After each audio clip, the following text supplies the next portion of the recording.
Hey guys, it's Tinker Taylor here today, bringing you back another Pokemon build series video.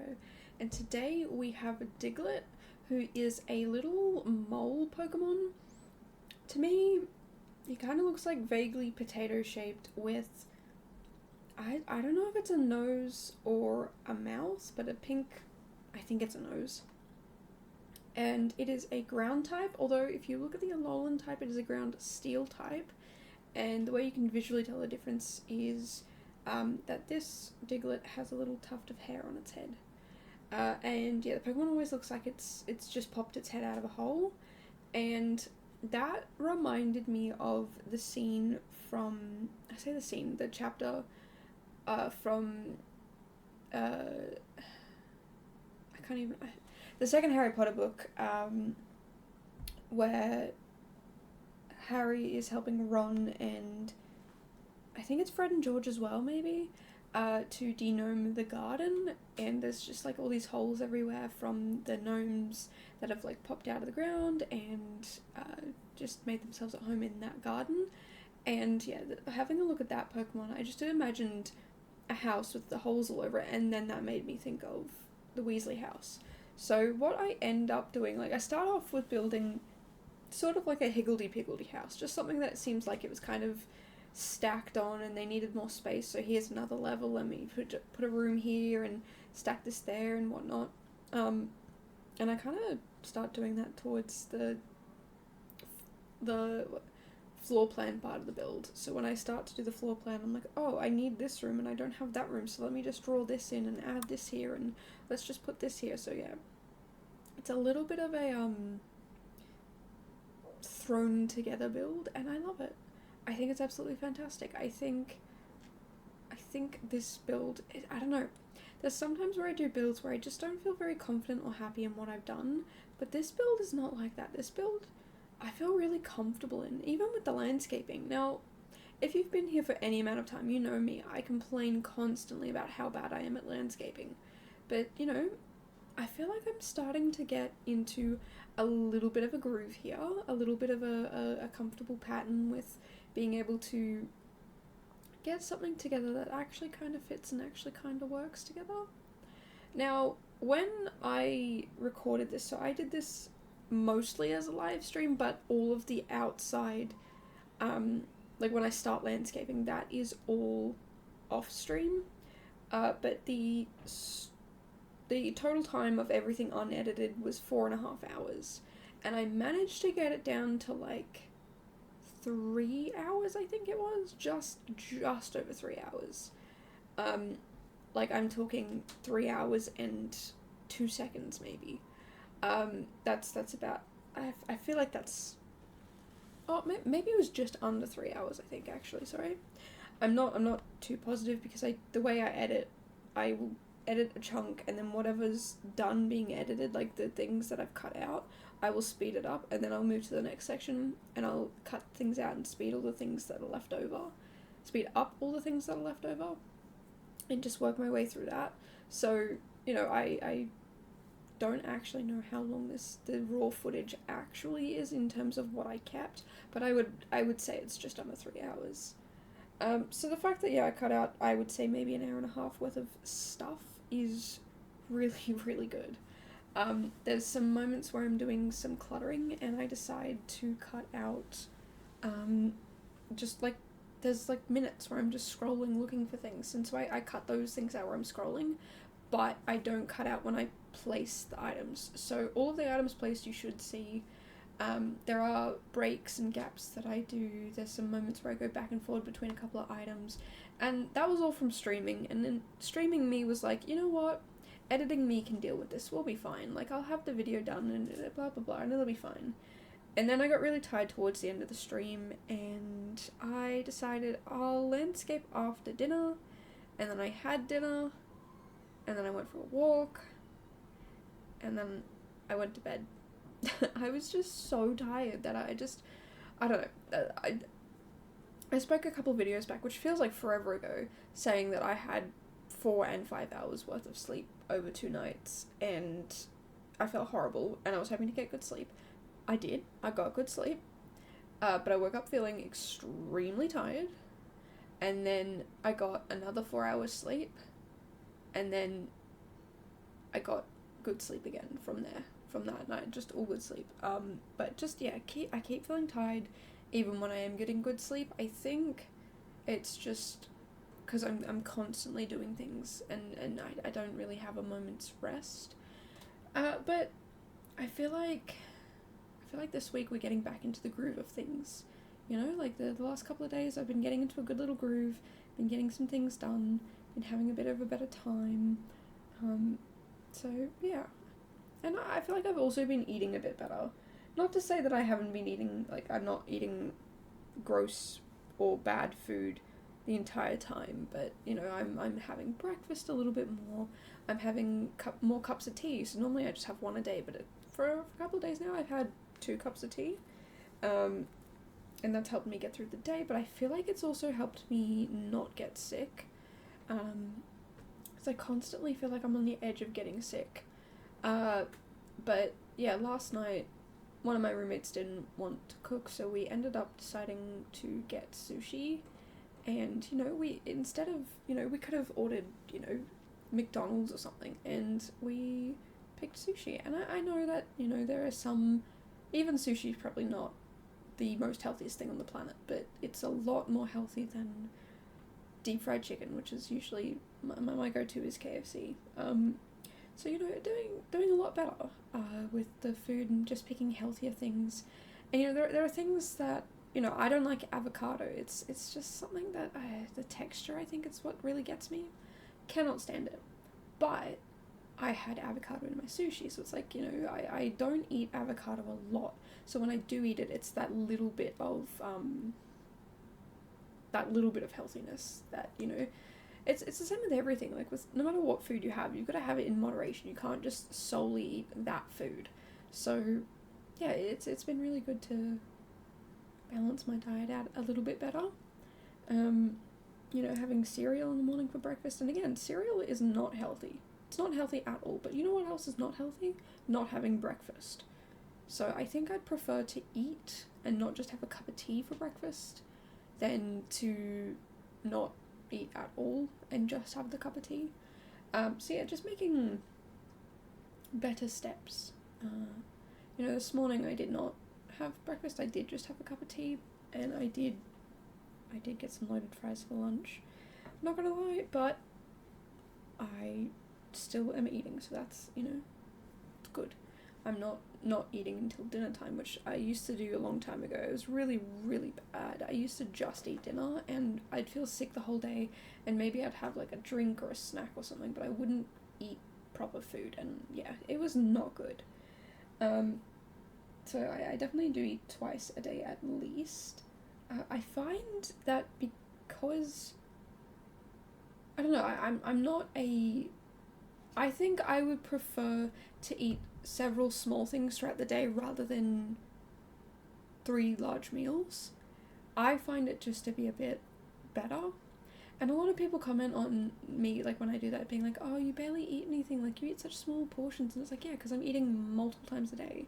Like, I like to snack. I like to break it down. And you know, I've heard some people say that's actually healthier, to actually have smaller portions so that your body can digest it quicker and better.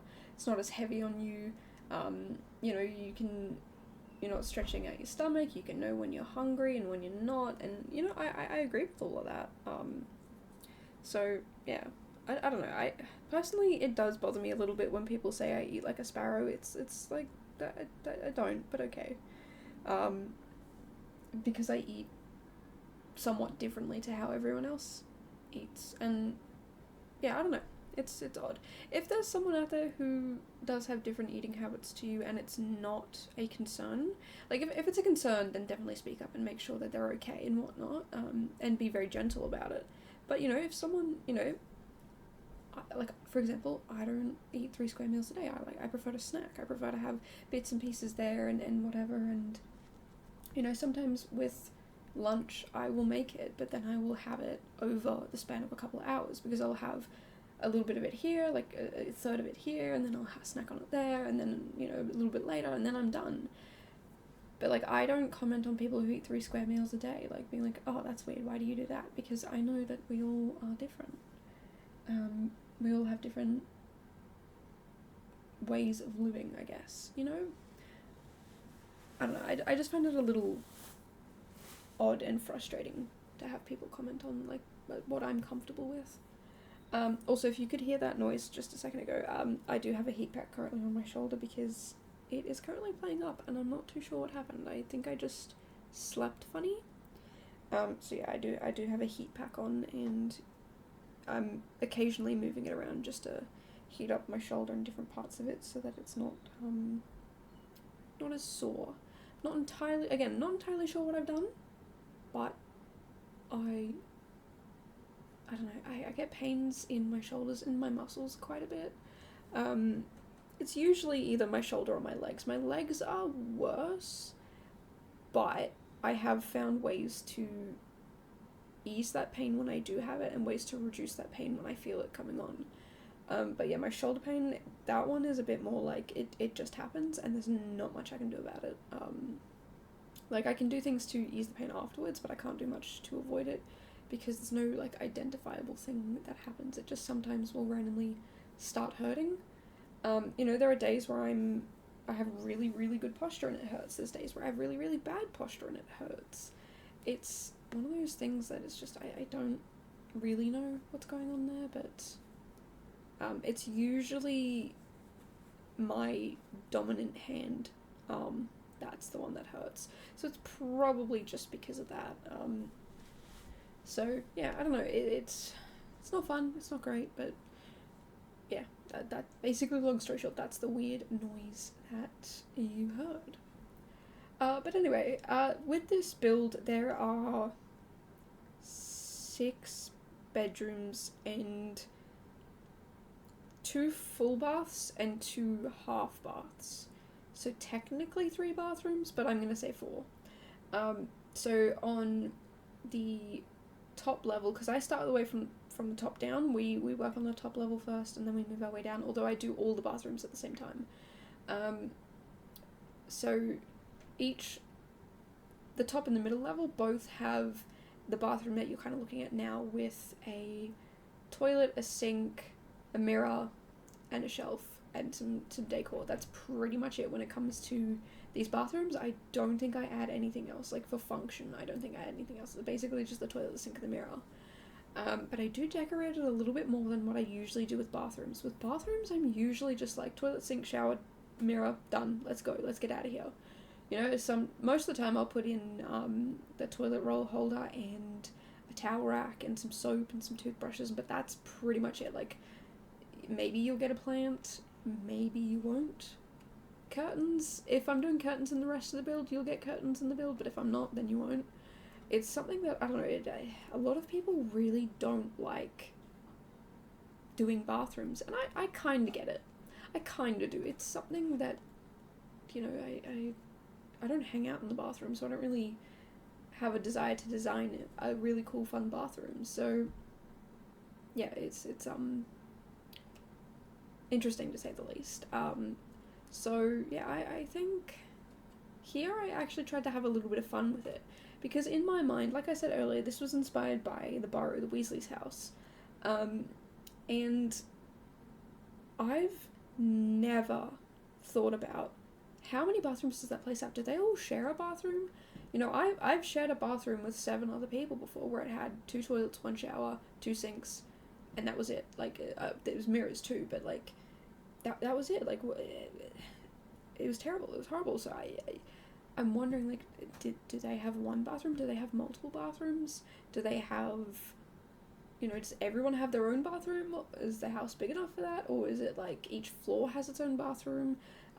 You know, do the Weasley parents have their own bathroom? Like, there's so many questions I could be asking here. I just, you know, is there a space where the kids study, but like, they study at school, they go away for school, so they don't have, like, they don't have to study when they're home. So is there a study area, or is it just all like hangout family areas? And these are the questions that I love to ask, because it's just stuff like, I've never known what Percy's room looks like. I don't know, I have no idea. And so I think it's something that is interesting to think about, you know? It's do these things matter? No, but do I want to know? Absolutely. So yeah, in this build, I did try and include a lot of things that make sense, and coincidentally some things that I didn't even realize made sense. Like, I just put a rubber duck in that bathroom. No idea. I had no pre-thought to the rubber duck reference. It just was like, oh, there's a bath, let me put a rubber duck there. But it makes sense. Like, what if this is the house? I mean, it's not the actual house, but like my interpretation, I guess, of the house just after Harry got there, when Mr. Weasley said, what is the function of a rubber duck? And now he's got one and he knows, oh, it goes in the bathroom. Like, that makes sense. Let me put it there. So, you know, it's stuff like that I just love. You know, when I do Percy's room, there's like confidential paperwork and his own, like, I put everyone else's trunks up in an attic space, but with Percy's I put them in his room because I imagined he would be very, like, you know, starting to pull away from his family and have different ideologies from them, and, you know, basically later on Percy. And I do end up doing a room for Bill and Charlie, which is very basic and minimal. Like, it's basically a guest room, just because, I mean, they're never there, so, you know, they do have a room and a place to stay, but because they're gone, they don't need that room to be, like, decked out and all the stuff that they had. It's now technically a guest room. But yeah, on this top level, this room here is the Weasley parents' room. I did put in a crib because at this point I wasn't planning on doing the Weasleys' house, but it's when I moved to this bedroom here that we're doing now, this is where it turns into the Weasley house, because I was like, oh, this is Ron's room. As soon as I said this is Ron's room, this became the Weasley house, so you'll probably see from now on that, yeah, it's a little bit more Weasley oriented, and you could probably tell whose room is whose, just based on what I do.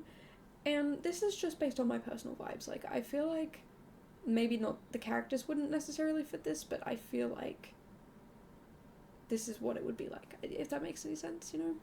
So with Ron's room, I wanted it to feel like he has this one side of the room that he keeps as his and he decorates and whatnot, but he always keeps one side of the room like space free, so that if Harry ever is there, or if they ever have to take Harry in, that he's always got a space there, and he's always you know, like he's there, he's got a space, this is also his home. So yeah, it's something that I think that Ron would do, that the Weasleys would do, just always make sure that there's a Harry safe space in the house. You know, so he's got his own bed here, and, you know, Ron's always happy to share the chest of drawer, is it a chest of drawers? The dresser, the wardrobe, that's the word. And then even upstairs in the attic, there is Harry's, I made sure there was enough space for Harry's, what do you call them? Trunks. I keep forgetting what they're called. But yeah, for his luggage, there's his stuff's up there, so, you know, they're definitely making room for him and ensuring that he's comfortable and accepted here, because, you know, if you've read the books or seen the movies, you guys know how sweet and kind and lovely and, you know, just helpful the Weasleys are. So yeah, I make the little attic space, and it's good. I think it really matches and works out, and I think with, due to the space and the lack of space in here, I think I made the Weasleys share one, but I'm not sure. I cannot remember. I think the twins share one. Which they might not. I don't know. I can't remember if I put enough in there for them to have their own ones or not. And that's another thing. Like, I do understand that if you have a lot of kids and, you know, there's going to be lots of hand-me-downs and sharing things and whatnot, but I would hate to be a twin and have to share everything. Like, I wouldn't mind sharing, but it's, like, being treated as if two people are one, I think that would drive me insane. Like, my twin, if I had one, would be their own individual, just like I would be too. And no matter how close we were to each other, I would still want to be recognized as my own person. You know, everyone always calls them Fred and George. Like, it's one word, Fred and George. And you know, I feel like that's the way with a lot of twins out there. I mean, I have not personally experienced this because, like, I'm not a twin, but I've even met triplets out there who experience it. You know, they're just the same person 3 times over, but they're all individual. You know, they're just sometimes treated as one, despite the fact that there is multiple of them. So yeah, I think the only reason why the twins ended up probably having to share one was because I just couldn't fit any more up there. But I did take Percy's out, so I could have put another set back in, but I think I take Percy's out much later, and I just wasn't thinking about it at the time, so if that bothers you, feel free to add a second set of trunks up there. I also tried to add a bunch of different colours, because I feel like in a house like this, everyone would have their own colour. You know, I've seen some big families that do this, where everyone has their own colour, and that's just the colour you get, because that way you know it's yours. Like, if it's purple, it means it's all this one person's thing, or if it's green, it's all one person's thing. It would kind of suck if you got sick of that colour, though, because, you know, when I was growing up, I did have a favourite colour, and people used to always get me things in that colour, but my problem with that is, just because that's my favourite colour doesn't mean I want everything in that colour. You know, for example, I really like technology that is either sleek black or clean white. Like, I don't like any other colour for technology. I like it to be one or the other. Most of the time, I prefer it to be just straight up black. Like, just no other colour, straight up black. I like that. I think, to me, it looks sleek and beautiful. But there are other things like, you know, furniture. I have a black desk at the moment, and I'm not sure I like it. It's not really, you know, I'm going to use this desk until I can't. You know, it works, it fits in the space I need, it's still together in one piece and whatnot.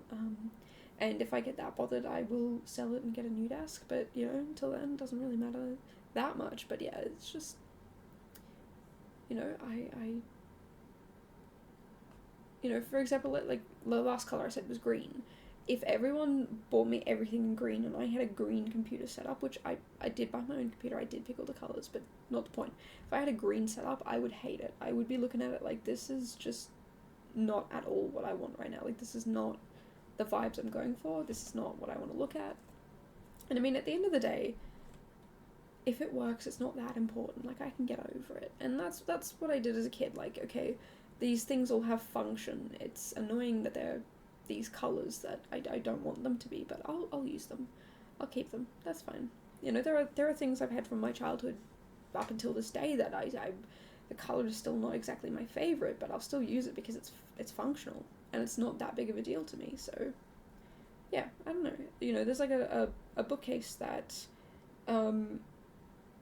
it was my family's, and now it's mine, and I don't like the colour of it, but it's a bookcase. It works. It has all my books on it. What am I going to do, put my books on the floor because I don't like the colour of the bookcase? No, I'll be grateful. You know, if my parents ever want it back, they can have it back. That's fine with me. I don't care. I'm happy to get a new bookcase. But yeah, it's just like, yeah. I think if you're going to buy someone a present, just maybe think about how much they actually like that colour. You know, if someone said to me, oh, I really, really love, I don't know, the colour pink, right? And I really, really love it so much, and I want to get these new headphones, and I look at all their stuff, and all their stuff that they've bought from themselves is that same pink colour, then yeah, I'll get that thing for them in that pink colour.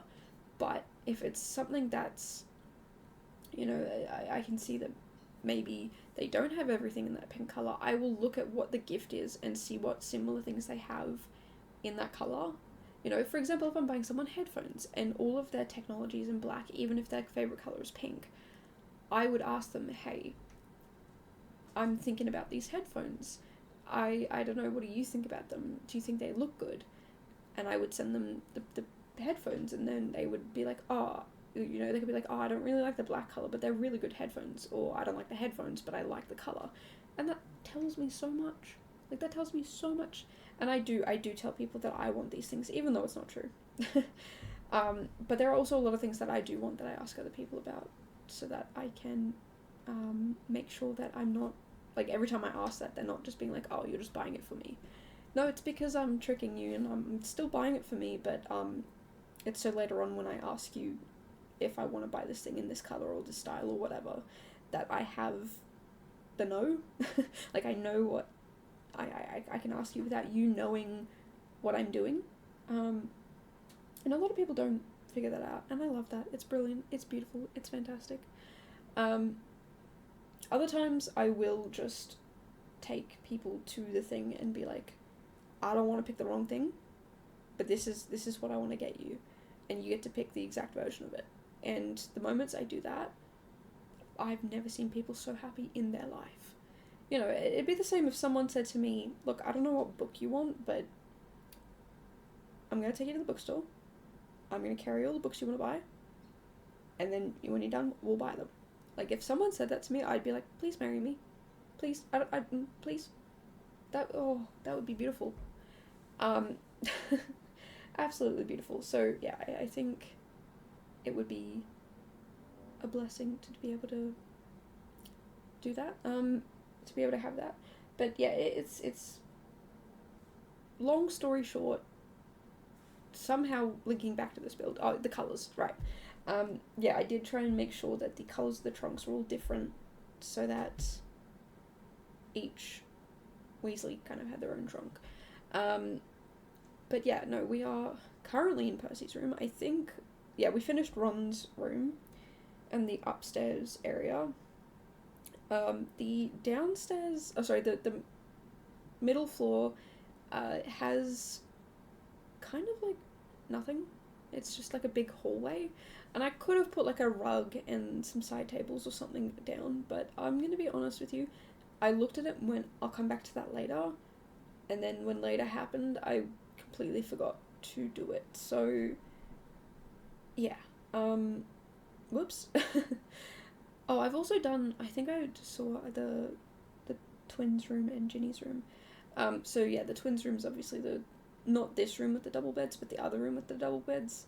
Although it probably would have made more sense to put the twins in here. But maybe, I don't know, maybe not. But yeah, I did do the twins room. I do go back to them to fix them up for a second, because I do not like the beds that I picked. But yeah, Ginny gets her own little room there, and it is like a lot softer colours. It's purple and yeah, just a bit more lighter colours and whatnot. And I don't see Ginny as a purple lover. I don't know, maybe she does really like purple, but I think she would probably prefer something a bit more masculine. She's not super girly, so you know, I don't expect people to look at that room and see Ginny when they look at that room, but I decided to lean into it just simply because I liked the colours. I think, yeah, they look really good, and yeah, I don't know, that's just kind of what I felt like doing. But yeah, like I was saying earlier, the room that I just finished is is Bill and Charlie's room, but it's more like a guest room than their actual room, because yeah, they're not living here anymore. They're off adventuring, doing their own things, and yeah, I don't know, I thought it was kind of, it makes, like, they would have a room here. They would always have a room here because they're part of the family, you know? When I moved out of my family home, my family actually downsized, and you know, I wasn't living there anymore. It didn't make sense for them to have a house that accommodated me because I wasn't living there. But some families don't do that, and you know, either way, it's really up to whoever's there, that, you know, if you want to downsize it, but if you don't. And I guess because the Weasleys still have all their kids, the rest of their kids living at home, it doesn't make sense to downsize, like to uproot the whole family. And also I'm pretty sure they own the house, so it doesn't make any sense to like change the house, to move, to get rid of it or anything like that, because, well, they live here, like this is their house. So I guess that room will always be there. And I think that's sweet. I think that's nice. I mean, yeah, like I said, some families, they want to downsize, they don't want to deal with bigger houses and whatnot, and, you know, I understand why my family did. But I don't see the Weasleys doing it, is what I'm saying. I feel like they'd always have a nice big home to make sure that everyone had a spot to be. But yeah, we are almost finished with the inside, and yeah, we're only half an hour in, and we've still got another 15 minutes to go, so that tells you how big this build is. Yeah, when I was streaming it, when I started streaming, I was like, oh yeah, I'm gonna do 2 builds today, maybe 3, and I didn't even finish one. So yeah, it took quite a while, and that wasn't the plan. That was not the plan at all, but, you know, here we are. It's stuff like that, like I go and make plans and sit down and say I'm gonna do this and I'm gonna do that, and then the plans turn around and look at me and go, really? You think you're gonna do that? I doubt that. You're actually gonna do this. And that is how we end up with, yeah, builds where I'm like, oh, I've spent 4.5 hours on this, and now I have to turn it into a video, and it's, oh goodness, it's 45 minutes long. Originally it was going to be 47 minutes, so I managed to cut down 2 minutes of the video, 2.5 minutes to be specific. But yeah, it's just, oh goodness. After cutting out like an hour and a half worth of content, and it going to be 47 minutes down to being 45, like, oh my goodness, this build was so long. But don't get me wrong, I love it. I love doing these long builds. I think they're absolutely fantastic. I think I would be really, really upset if I did not get to do some big builds like this, because most of them that I've done have been like an hour and a half to 2 hours long, and I've loved them. They've been great, but this, I don't know, just this makes me so much happier. So I feel like, yeah, you're gonna get some bigger builds from me, and I think it's gonna be pretty fun, pretty enjoyable.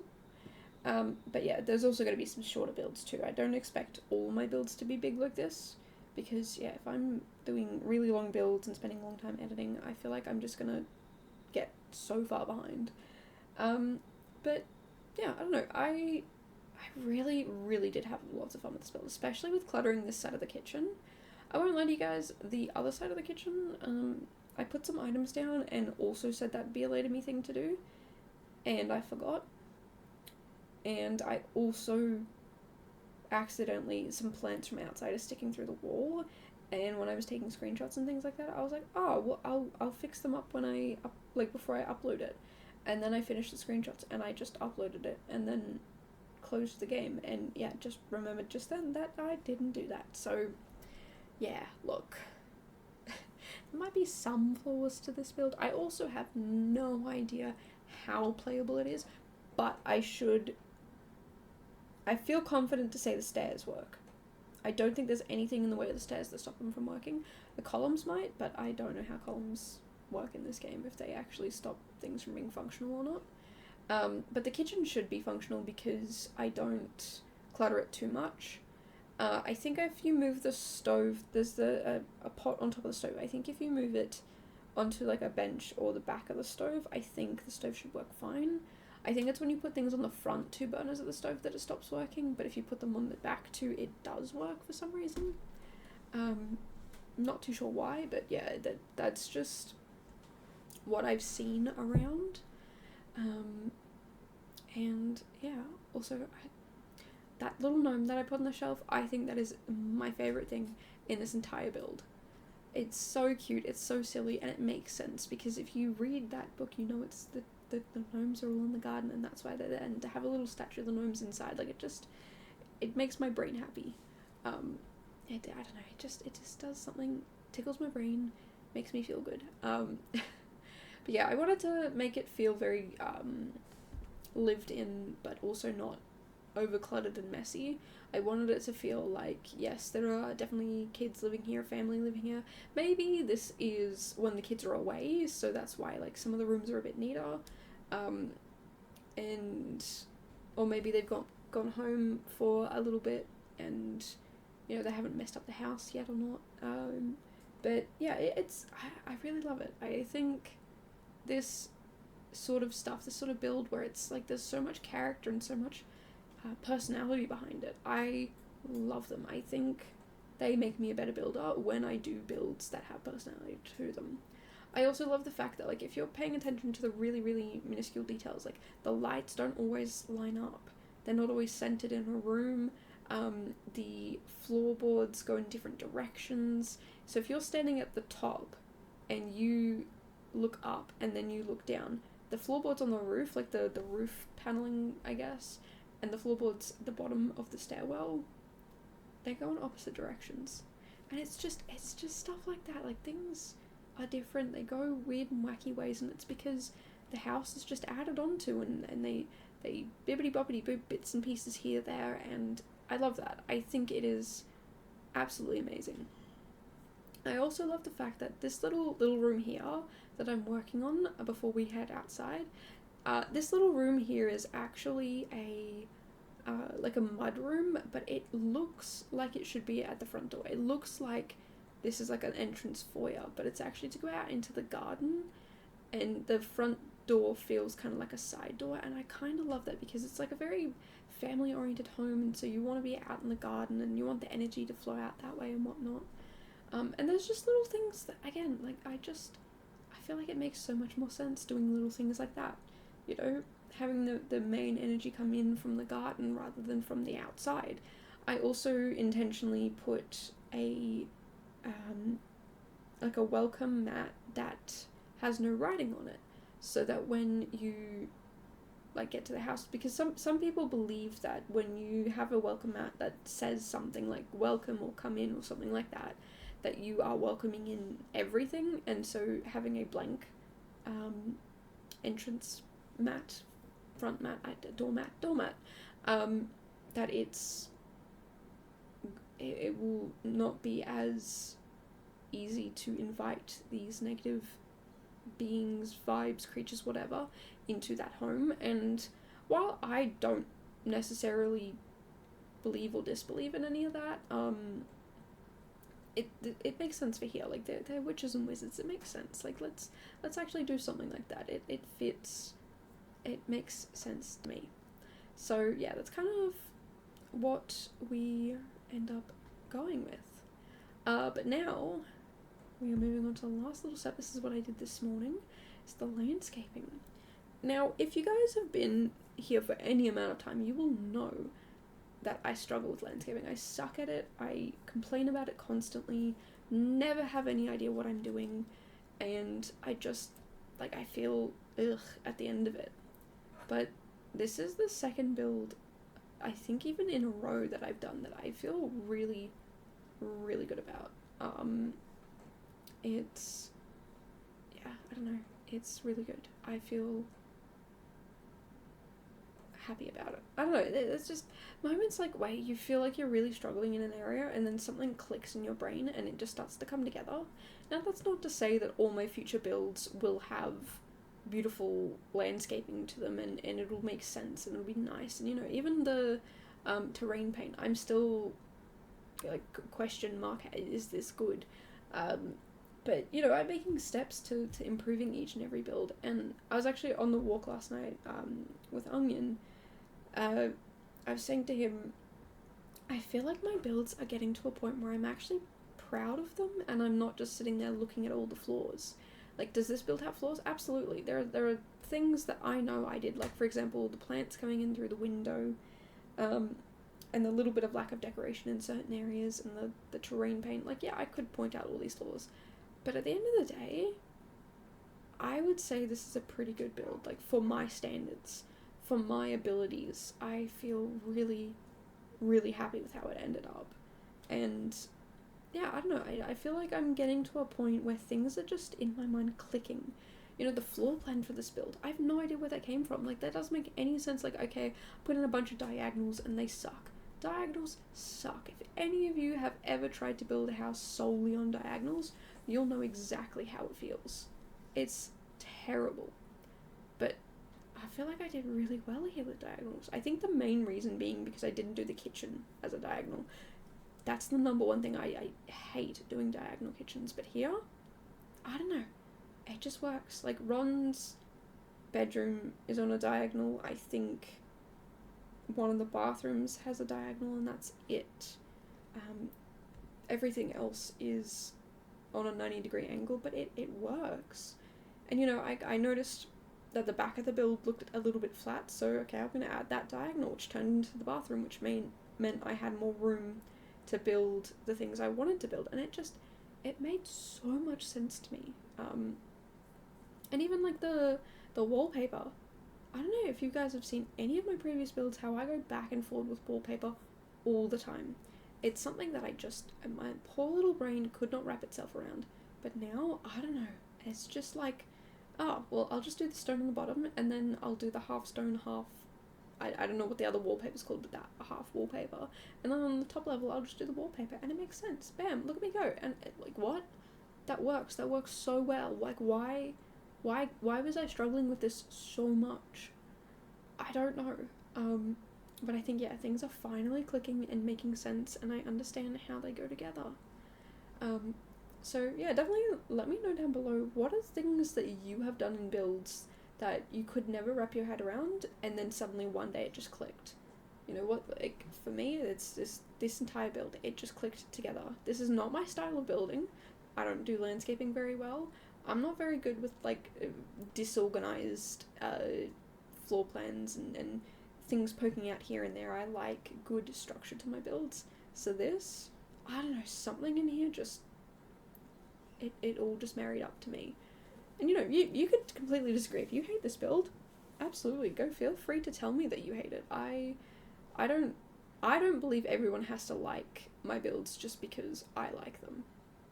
And same with, like, the other way around. Like, people like my builds and I don't. That's okay. We're allowed to have differing opinions on it. And, yeah, but definitely let me know, yeah, what's the thing that clicked with you, and what is the thing that you now do because that thing in your head clicked? Because, yeah, now I landscape, and I landscape confidently. And I do things like this in the backyard. Like, there's so much random decoration around, and I feel like it makes sense. They would be the sort of family to have weird little knickknacks everywhere, and odd little things here and there, and you know, a dartboard around the side of the house, and I don't know. I love it. I feel very comfortable with it, and very, I say kind of proud. I'm trying to be proud of myself without sounding, like, full of myself, I guess, or, like, you know, like, oh, I have this giant ego. I don't. I think I've still got a long way to go, but the fact that I feel proud of myself, I'm trying to celebrate that. So I feel like I don't celebrate myself enough.